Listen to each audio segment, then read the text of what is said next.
Now presenting Minutes with Michael, with your host, Michael. Hello and welcome back to Minutes with Michael.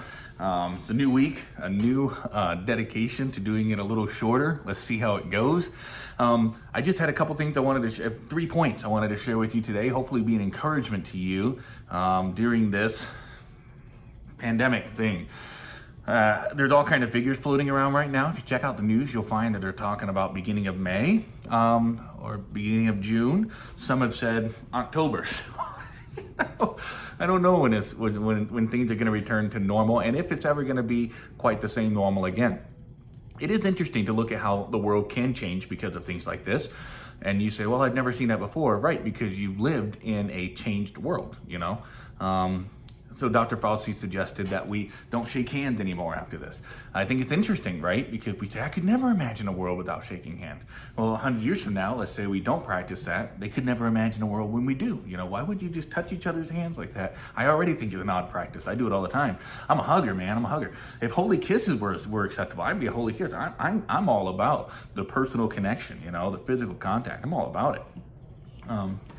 I know that makes me weird, I guess. I don't know. But all that to say, the world's definitely going to be a little bit different, at least, as a result. And finally, I have a date for the COVID Conspiracy Part 2. I am going to film that tomorrow. I have the day off of work, so I have the time to do it, as well as tomorrow's.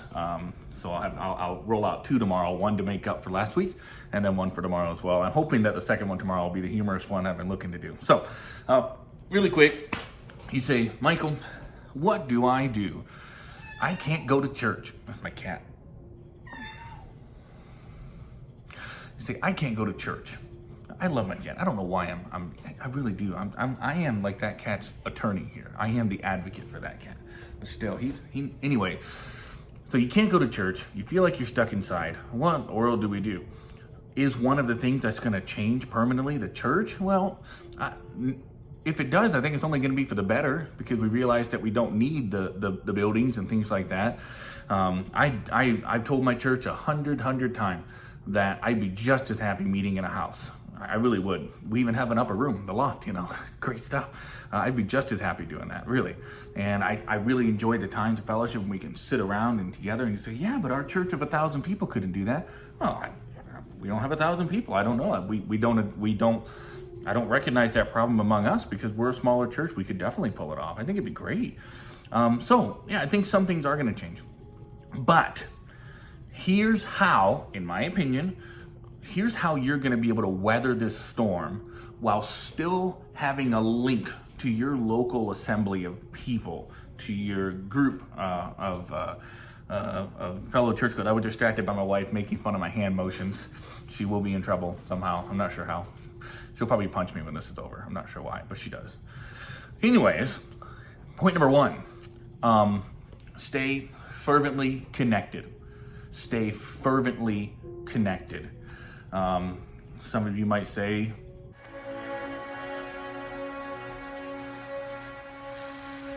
No, I don't think I will. and that's fine. You're an introvert. That's cool.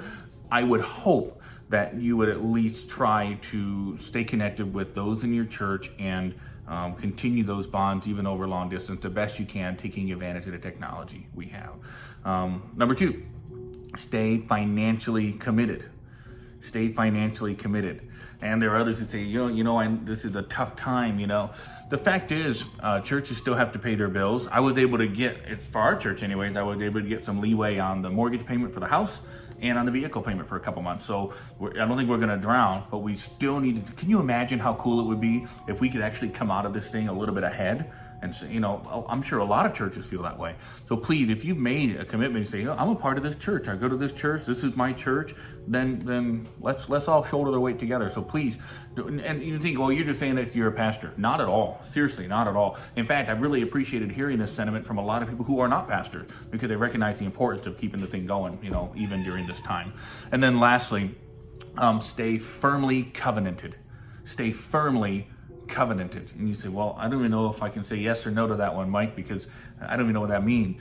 When you join a church or become part of a church, I know that a lot of different churches and a lot of different faith traditions that have a lot of different ceremonies, and then you have the local church, universal church, local expression of universe. I mean, you have all kinds of things. And then you have some folks that because they saw it happen once in the New Testament, transfer by letter, they say, well, you got to have a letter. There's a lot of different approaches to church membership. But I like Acts chapter 2 when it says those that were saved and baptized were added unto the church. Was there a routine? Was there a ceremony? I don't think so. In fact, I really don't think it was terribly formal at all. I think they were just added to the church. And if you are added to a church, then stay added to that church. Here's what I mean. When it is time to come back, come back. And again, it's kind of hard to describe because I'm not afraid of losing one of the pastors. I don't think pastors around the nation on at large are thinking, oh man, when this gets over, I don't know how many people we're going to have come back. I guess what I'm trying to say is, if you've made a covenant with this church, I want you to be yearning.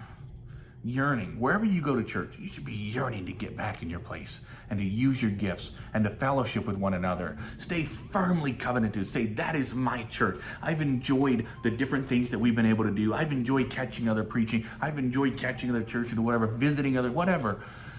But man, when it's time to go home, go home. Enjoy returning to your assembly. So, yes, those are the three things today. That I think that if we did those things, we're going to weather this storm just fine. All right. This thing will be under 8 minutes, so that's a little bit better than average. I hope that you have a wonderful evening, and I will look forward to seeing you tomorrow for part 3. This is the makeup part of COVID conspiracies. I'm really looking forward to that. And then also I got a little surprise along the lines of Get Fit with Mike Britt, but a little bit different. Okay. Have a wonderful evening. Love you. I forgot the book recommendation. I had it sitting right here, and I forgot it.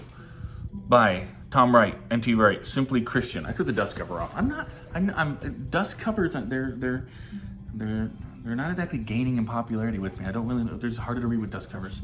I don't know. Anyway, good book. Maybe a slightly different perspective on what it means to be a Christian than maybe folks in my faith tradition were raised in. But it's always good to get other people's perspectives all together. Great book. Really eye-opening. A lot of good points. Tom Wright, he's great. You say, I don't agree with everything Tom Wright says. Welcome to life. I don't agree with anything. I don't even agree with 100% of what I say. Anyway, that's the book recommendation called Simply Christian by Tom Wright. Pretty decent book. This has been Minutes with Michael, with your host,